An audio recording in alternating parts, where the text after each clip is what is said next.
আমি সবসময় আপনাদের ভালোবাসা, আপনাদেরকে আমি ভালোবাসা দিয়ে আমি থাকি। কারণ আমি আল্লাহ রাব্বুল আলামিনের কাছে যে আমি উপহারটা পাইছি সেই উপহারটা আপনাদের মাধ্যমে এবং আমি দিনের খেয়াল করতে এখানে রাখুন না গায়ে না আসতে আমি দিনের খেয়াল করতে চাই আপনাদের সাথে রেখে আপনাদের সাথে দেখে।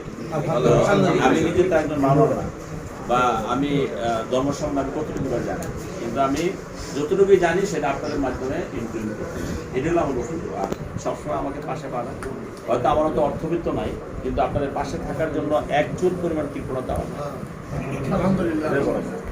আর এখন যেহেতু নির্বাচনের আগে মানুষ অনেক কথাই বলে, নির্বাচনের আগে অনেক কথাই বলে, তা আমি এখন আর সেটা কথা বলবো না, বাট আমার কাজে পরিচয় বলবো আমি কী করতে চাই, কী করি। ওই যে বৃক্ষতম নাম কি ফলে পরিচয়। আল্লাহ রাব্বুল আলামিন যদি আমাকে সুযোগ দেয়, আপনারা তখন বুঝতে পারবেন বা তখন বুঝবেন যে আমি কি করতে চাই আর কি করতেছি। এটাই আমি কথা দিয়ে আপনাদেরকে ইয়ে করতে চাই না, কি বলে আকৃষ্ট করতে চাই না, আমি কাজ দিয়ে আকৃষ্ট করতে চাই। স্যার আমরা নেত্রকোনা এক আসন মামুন ভাইয়ের আমি এই যে কাইসার কামাল বেরেসার কাইসার আমরা একই আসলে। এখন একটা বিষয় হলো ওনারা যেহেতু আমি সারা বাংলাদেশের শিক্ষকদের প্রতিনিধি এবং আপনার ঘরে আমি, এই জন্যে আল্লাহ তাআলা ইনশাআল্লাহ আমরা তো আশাবাদী এবং এই শুভলক্ষণের অপেক্ষায় আমরা আছি। আল্লাহ তাআলা যদি আল্লাহ তাআলা সংসদে নিবে সেখানেও যেন এমন হয় যে শিক্ষকদের পক্ষে আপনার দ্বারা আমরা একটা কথা পাই ইনশাআল্লাহ। শিক্ষক হচ্ছে প্রায় 70,000 উপরে, তার সাথে শিক্ষকদের উপরের লেভেলে আমরা আছি 1500, আমাদের উপরে আরেক স্টেপ আছে 500। তো মামুন ভাই যেমন শিক্ষক প্রতিনিধি, আমি হচ্ছি ক্যাম্প প্রতিনিধি। চা খান না প্লিজ। আমরা সবাই কাছে আসি।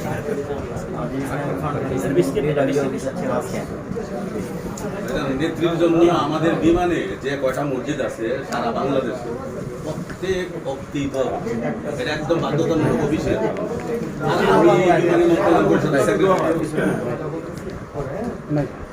যাক ইনশাল্লাহ আমরা আরো ইয়ে করে যে কোনো ব্যাপারে মামুন ভাই আছে, কিন্তু যে কোনো সময় যে কোনো কথা বলবেন ইনশাল্লাহ।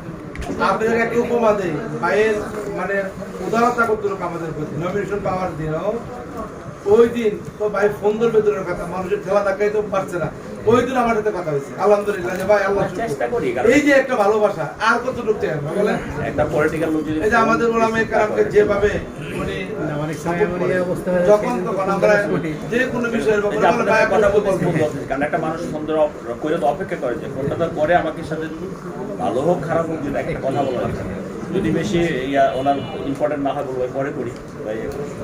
মামুন ভাই আমার ওই দিন ফোন দিয়েছে, আমি সর্বপ্রথম কইছি ঈদ মুবারক। হ্যাঁ আমরা তো অনেক খুশিতে এটাই বলি আসলে।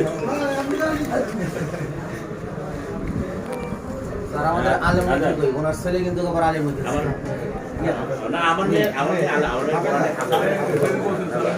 রাজা বলো ভাই।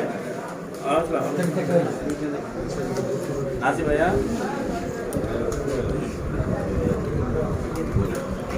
না তো তোমাকে আমার সামনে ঠিক আছে ভাইয়া, আজাদ পরে কথা বলবো, একটা মিটিং ভাইয়া। আমাদের যেহেতু প্রতিনিধি অনেক আছে, আমরা দোয়া এবং প্রচারণা এখন হলো ধরেন আমরা দোয়া তো করতেছি আল্লাহর কাছে করবো, আমাকে আল্লাহ কবুল করে এবং আমাদের কামিয়াব করে, এবং দানের শীষের পক্ষে আপনাদের যার যার অবস্থান থেকে আমি বলবো না আপনারা এটা নিয়ে একদম জিহাদ ঘোষণা করেন, দানের শীষের পক্ষে আল্লাহ রাব্বুল আলামিনের কাছে যতটুকু যেভাবে পারেন আমার